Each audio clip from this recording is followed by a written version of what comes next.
Senator, thank you so much for joining me on the show this evening. Look, I've got to say this week has been truly shambolic for the Prime Minister and on the eve of an election being called as well. But look, let's start with the Chinese live fire drills off the coast. Today, the Prime Minister admitted that China did not give Australia a timely warning, yet last week said that they had given advance notice. So how does he not know this crucial and critical information in the first place? It's a very good question, Danica, and it is one that should worry all Australians. The first responsibility of any Prime Minister is national security, keeping Australia and Australians safe. And yet again, on the important issue of national security, Mr Albanese continues to flounder. This is Australia's reality as at today. You have Chinese warships circling Australia.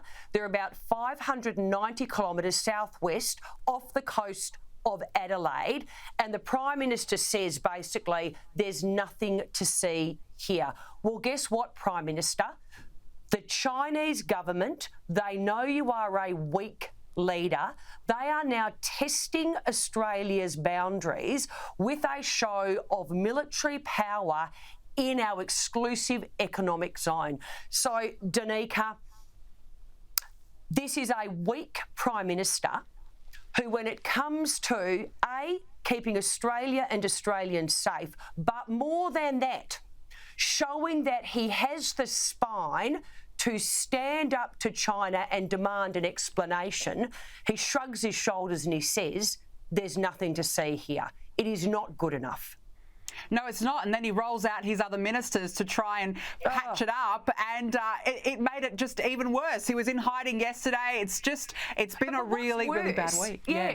And what's worse is you have the Chief Intelligence Officer himself saying this is unprecedented. Well, that should have all Australians worried. You then have the Prime Minister last week clearly stating to our people, we had notice. Well, guess what, Danica? That was false. So the Prime Minister has either, again, deliberately misled the Australian people, he's either shooting from the hip, or alternatively, he is yet again not over his brief.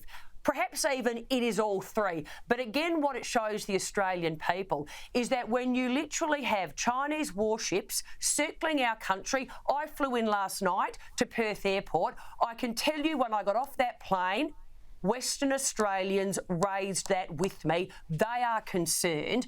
And you have a Prime Minister who yet again cannot provide the assurance to the Australian people that as the leader of our nation, he has the capability, A, to stand up for us, B, to ensure that our sovereignty is respected, but ultimately to keep us safe.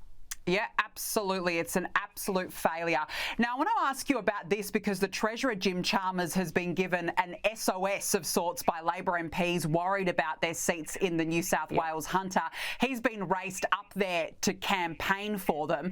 Senator, what does it say about Labor's campaign when the Prime Minister is not wanted on the campaign trail in these key marginal seats? Well, I think that's pretty obvious. The Prime Minister's leadership post the election, it is up for grabs. There's no two ways about that. I mean, here in Western Australia, as you know, we're in the middle of a state election, and Roger Cook, quite frankly, doesn't want anything to do with Albanese. I don't think Albanese is going to be making an appearance here in Western Australia. But I have to also say this, Danica, I mean, how's it going to play out? Jim Chalmers comes to your electorate, the Treasurer of Australia, who has presided over the cost of living crisis that Australians now live on a daily basis. I mean, can you imagine Jim going to a shopping centre and saying to people coming out, how do you feel? Do you feel better off today than you did when I was first elected? I mean, this is now the problem with Labor. They have failed Australians in so many regards. They continue to fail Australians, and the recent incident with China is yet again another failing on the national security front. I mean, there was a woman the other day, and she just rolled her eyes and said, you know, they keep telling us everything that they have done for us to allegedly ease the cost of living. And then she said this, but you know, when I go to the shops, a block of cheese, still $11.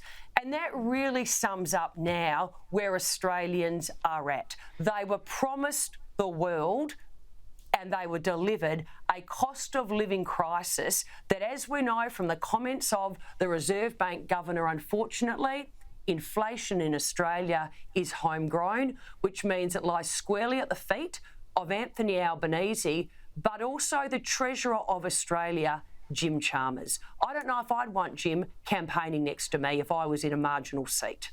No, you know it's complete desperation on the part of Labor when you've got to get the Treasurer up there. And as you said, I'm not sure what sort of a difference it's going to make.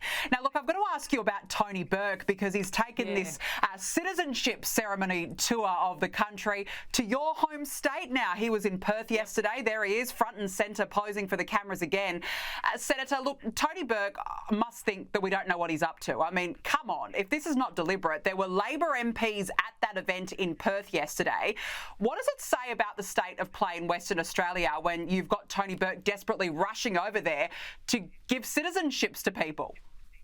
Well, I think what's worse is, what does it say about this government's attitude, the Albanese government, Tony Burke and the rest of the Labor Party about citizenship? The greatest thing that you can offer a person who is not Australian is citizenship. That blue passport, which we have by birthright, you give that to another person when they become an Australian citizen. They assume all the rights and privileges that you and I have, Danica, every single day.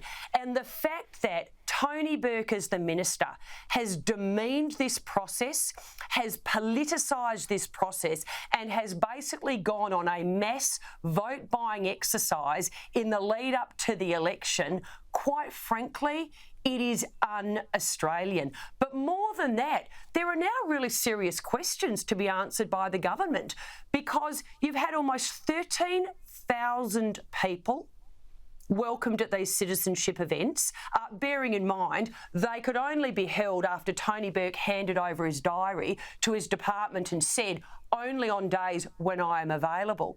But the questions now arise, though. I mean, has there been any compromising of the citizenship process itself? Have there been any compromises in the security checks that need to be done before a person is actually given, as I said, that great privilege of Australian citizenship? But I think the broader picture is this: Mr Albanese, Tony Burke, the rest of them, but they have no respect, quite frankly, for Australia. They have no respect for Australians. It is completely un-Australian what they have done to politicise the giving of citizenship. I have to say, I quite frankly don't know how much lower you can actually go. Yeah, and Tony Burke's the one saying, where's your patriotism? Well, I would ask you the exact same thing, Tony Burke. Extraordinary. Shadow Attorney-General Michaelia Cash, thank you so much for joining us on the show this evening. Really appreciate it. Great to be with you. Great to be with you.